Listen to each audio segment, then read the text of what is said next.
बैठ जाए, मैं बुला लेता हूँ। बैठे आराम से बैठे, मैं बुलाऊंगा।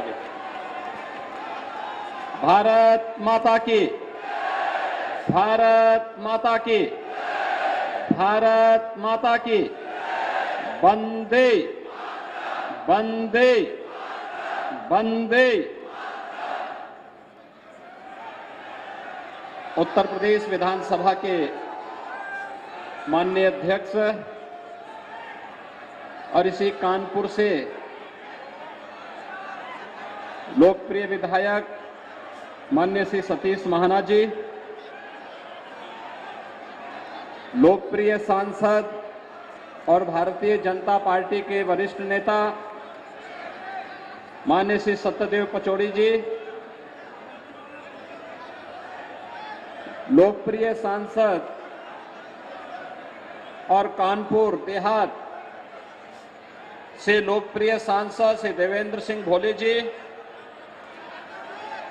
भारतीय जनता पार्टी की प्रदेश महामंत्री श्रीमती प्रियंका रावत जी, क्षेत्रीय अध्यक्ष श्री प्रकाश पाल जी, प्रदेश के उपाध्यक्ष श्री विजय बहादुर पाठक जी, मानवेंद्र सिंह जी, प्रदेश सरकार के पूर्व मंत्री श्री रणवेंद्र सिंह धुन्नी जी,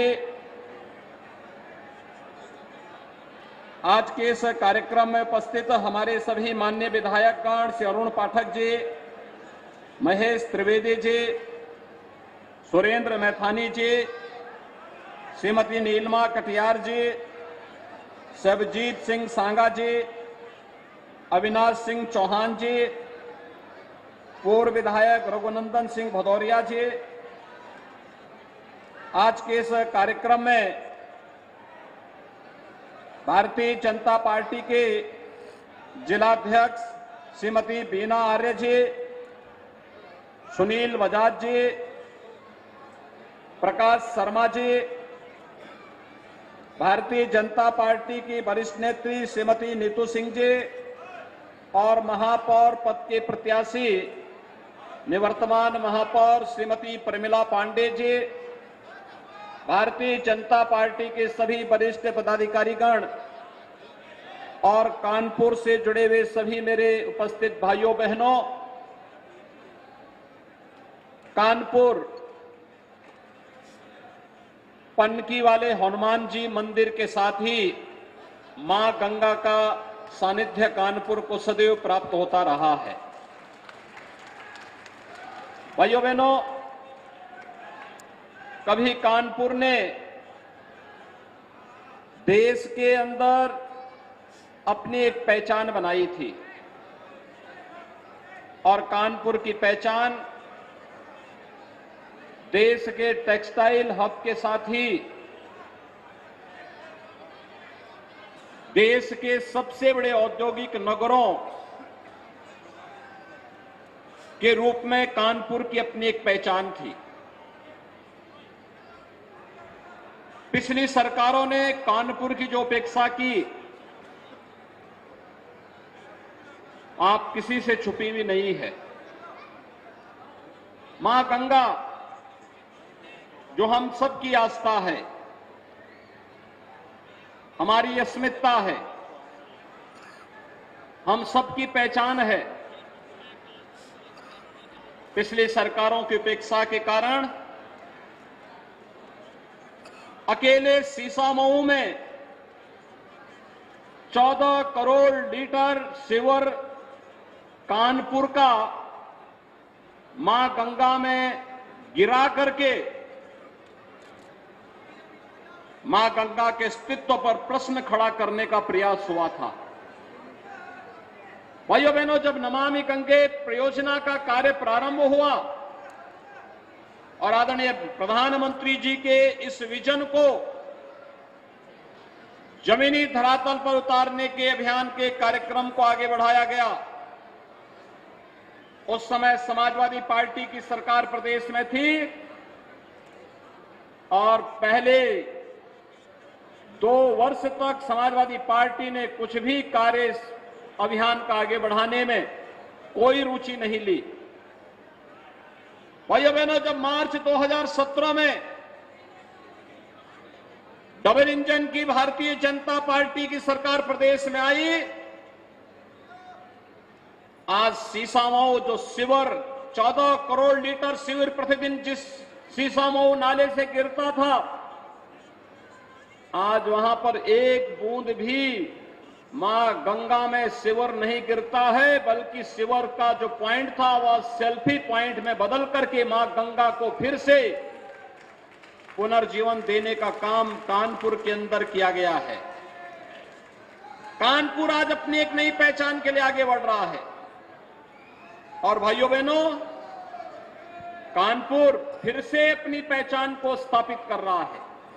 ये वही कानपुर है भाइयों बहनों, जिस कानपुर के बारे में लोगों के मन में अनेक आशंकाएं थी, अनेक किंवदंतियां कानपुर के साथ जुड़ गई थी, क्योंकि जो लोग कार्य नहीं करते वे अफवाह का सहारा लेते हैं, वे लोग किंवदंतियों का सहारा लेते हैं।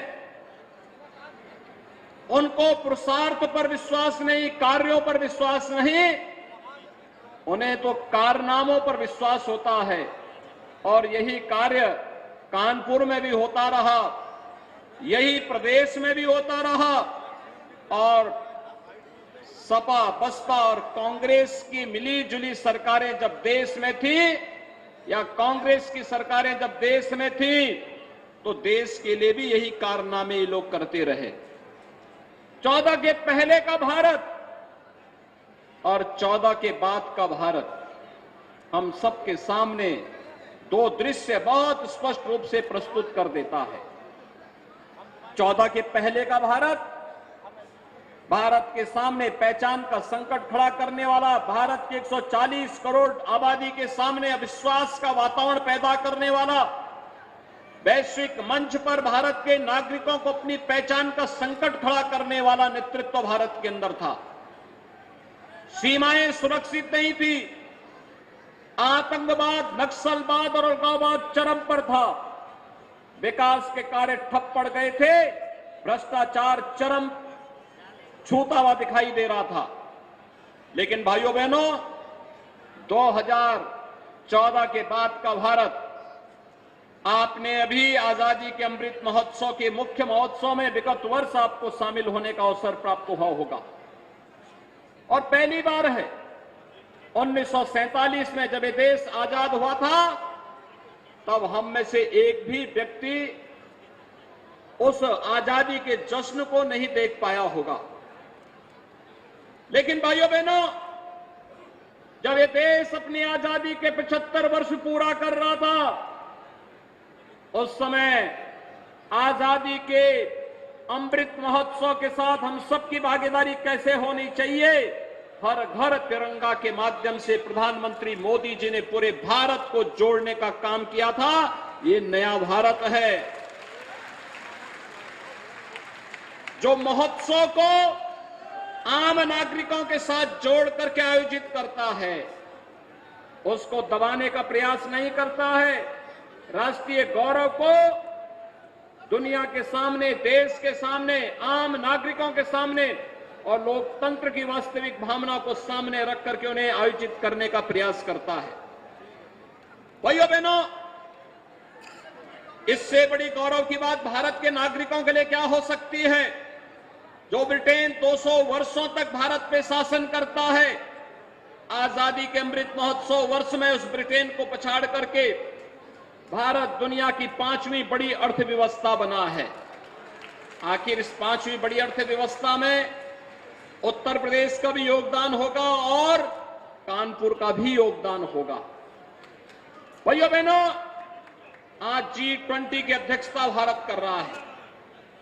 ये जो G20 के समूह हैं, ये दुनिया के 20 बड़े देश हैं, जहां पर दुनिया की 65% आबादी निवास करती है, जिनका दुनिया के 80% संसाधनों पर अधिकार है, जिन देशों के पास दुनिया की 85% जीडीपी है और जिन देशों के पास 90% पेटेंट पर जिन देशों का अधिकार है, उन देशों का समूह है G20। G20 के उन देशों के अध्यक्षता आजादी के अमृतकाल के प्रथम वर्ष में प्रधानमंत्री मोदी जी के नेतृत्व में भारत को करने का अवसर प्राप्त हो रहा है। ये वैश्विक मंच पर भारत की बढ़ती भी ताकत है। एक वैश्विक लीडर के रूप में आज भारत अपना स्थान बना रहा है। भाइयों बहनों, एक और ये ताकत भारत की आगे बढ़ रही है और दूसरी ओर भारत के विकास को एक नई ऊंचाइयों तक पहुंचाने के लिए इंफ्रास्ट्रक्चर डेवलपमेंट के जो कार्य हो रहे हैं, highway, railway, metro, airport, IIT, IIM जैसी संस्थाएं एक बार फिर से एक नई पहचान बना रहे हैं। आज आप देख रहे होंगे, कभी कानपुर कर्फ्यू के लिए जाना जाता था, आज कानपुर में कर्फ्यू नहीं, कानपुर में आज यहां पर कानपुर का एयरपोर्ट बनकर के तैयार हो चुका है। इसी महीने इसका उद्घाटन करने के लिए आ रहे हैं हम लोग। भव्य एयरपोर्ट का निर्माण, कानपुर का अपना एयरपोर्ट होगा। लखनऊ कानपुर के बीच में ग्रीनफील्ड एक्सप्रेस हाईवे एक नई पहचान बना रहा है। कानपुर का रिंग रोड कानपुर को एक नई पहचान देने जा रहा है और कानपुर की जो कनेक्टिविटी है उसने